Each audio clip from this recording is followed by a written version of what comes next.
অনেকেই আছেন গরু বা খাসির কলিজা ভুনা খেতে অনেক বেশি পছন্দ করেন, তবে কলিজাটা রান্না করার প্রসেসটা সঠিকভাবে জানেন না।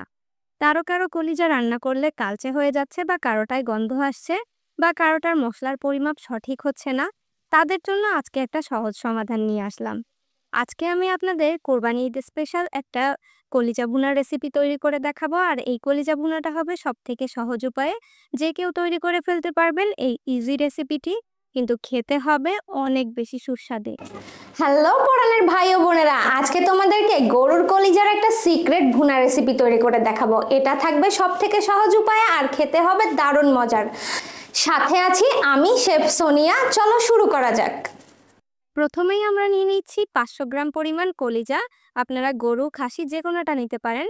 এরপর কলিজাটাকে আমি এভাবে একটু উপর থেকে এই চামড়াটা উঠিয়ে ফেলছি। একটু নখ দিয়ে এভাবে ধরে টান দিলেই কিন্তু দেখবেন এভাবে পাতলা করে এই আঁশটা উঠে আসবে। এটা যদি না তোলেন তাহলে কিন্তু কলিজাটা রান্না করার পর এই সাইডটা শক্ত হয়ে থাকে। তাই চেষ্টা করবেন কলিজাটা আস্ত থাকতেই এভাবে উঠিয়ে ফেলতে। তবে আমি যেহেতু কেটে নিয়ে এসেছিলাম বাজার থেকে, তাই আমি এটা এভাবে টুকরা অবস্থায় উঠিয়ে নিচ্ছি। আর এরপরে দিয়ে দিব গরম পানির মধ্যে কলিজাটা। কুসুম গরম পানির মধ্যে দিয়ে কিছুক্ষণ নেড়ে চেড়ে এটাকে ধুয়ে ফেলবো। নর্মাল পানি দিয়ে ধুবো, তারপর আমরা কুসুম গরম পানি দিয়ে ধুবো, এতে করে এক্সট্রা রক্তটা বের হয়ে যাবে। 1/3 কাপ পরিমাণ তেল দিয়ে দিলাম, আর দিয়ে দিচ্ছি হাফ চা চামচ করে গরম মশলা, 1 কাপ পরিমাণ পেঁয়াজ। আমি এখানে দারুচিনি, এলাচ, লবঙ্গ, কালো গোলমরিচ আর তেজপাতা দিয়েছিলাম। পেঁয়াজটা ব্রাউন কালার হয়ে গেলে এর মধ্যে দিয়ে দিব আদা বাটা 1 টেবিল চামচ পরিমাণ, আর দিয়ে দিচ্ছি রসুন বাটা 1 টেবিল চামচ পরিমাণ। এই মশলাটাকে কিছুক্ষণ তেলের উপর ভেজে নিব, যেন কাঁচা গন্ধটা দূর হয়ে যায়। আদা রসুনের কিন্তু একটা কাঁচা গন্ধ থাকে। এরপর দিয়ে দিচ্ছি 1 চা চামচ করে লাল মরিচের গুঁড়া, হলুদের গুঁড়া, জিরার গুঁড়া এবং গরম মশলার গুঁড়া। এবার ভালোভাবে এই মশলাটাকে কষিয়ে নিতে হবে। লবণ দিয়ে দিলাম 1 চা চামচ।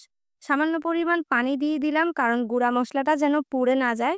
মশলাটা পুড়ে গেলে কিন্তু কলিজা ভুনাটা খেতে তিতো লাগবে আর কালচে কালচে একটা কালার চলে আসবে।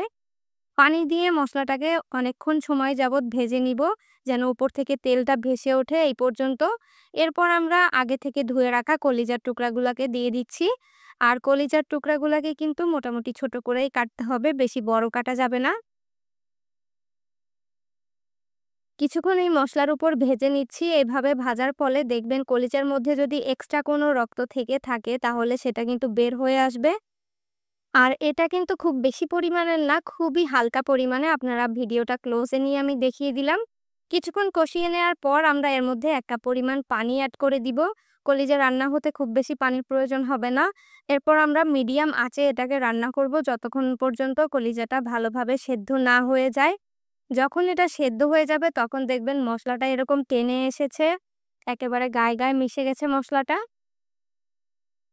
আমরা আরও কিছুক্ষণ এভাবে ঢাকনা খুলে রান্না করব, যাতে এই কলিজা রান্নার উপর থেকে তেলটা ভেসে ওঠে।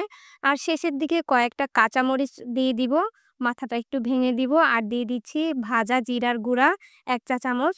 ভাজা জিরার গুঁড়াটা অবশ্যই দেওয়ার চেষ্টা করবেন, তাহলে একটা সুন্দর ঘ্রাণ আসবে। আর দেখেন কলিজা ভুনাটা কিন্তু রেডি হয়ে গেছে। উপরের কালারটা দেখেই বুঝতে পারছেন এটা কতটা খেতে মজার হয়েছে। ব্যাস, এই তো তৈরি হয়ে গেল আমাদের মজাদার কলিজা ভুনা। আমি প্রতিবার কোরবানিতে কিন্তু এভাবে বাসায় কলিজা ভুনাটা তৈরি করে দিই। ঈদের দিন সকালে পরোটার সঙ্গে তারা খুব পছন্দ করেই খায়। ইনশাল্লাহ আপনাদের কাছেও আমার এই রেসিপিটি ভালো লেগেছে। ঈদ স্পেশাল আরও মজার মজার রেসিপি নিয়ে আসছি নেক্সট এপিসোডে। দেখতে হলে চোখ রাখুন কুকিং উইথ সোনিয়ার পেজে অথবা ইউটিউব চ্যানেলে।